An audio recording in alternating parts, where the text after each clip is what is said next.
বানভাসী মানুষদের পাশে দাঁড়াতে ঠাকুরগাঁয়ে অনুদান সংগ্রহ করছে শিক্ষার্থীরা। সেই সাথে যোগ দিয়েছে বিভিন্ন শ্রেণী পেশার মানুষ। সরকারি বালক উচ্চ বিদ্যালয় বড় মাঠ থেকে বিস্তারিত জানিয়েছেন আমাদের প্রতিনিধি MS সামাদ। বিভিন্ন জেলায় ফেনী, নোয়াখালী, কুমিল্লা, চাঁদপুর, লক্ষ্মীপুর বিভিন্ন জায়গায় বন্যায় বেশ অসহায়ত্ব রয়েছে বানভাসী মানুষেরা।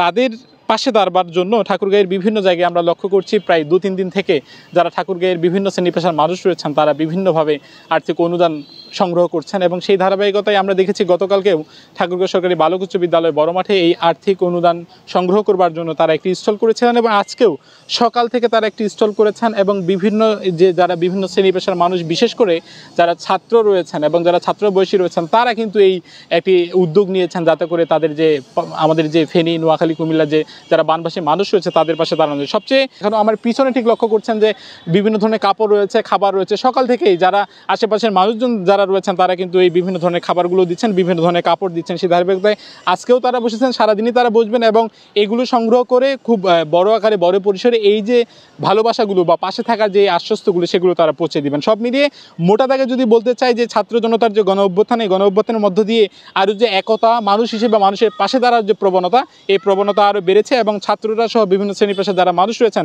তাদের মধ্যে হৃদ্যতা বেড়েছে এবং একে অন্যের পাশে থাকার যে একটি হৃদ্যতা এটি আরও বেশি মজবুত হয়েছে।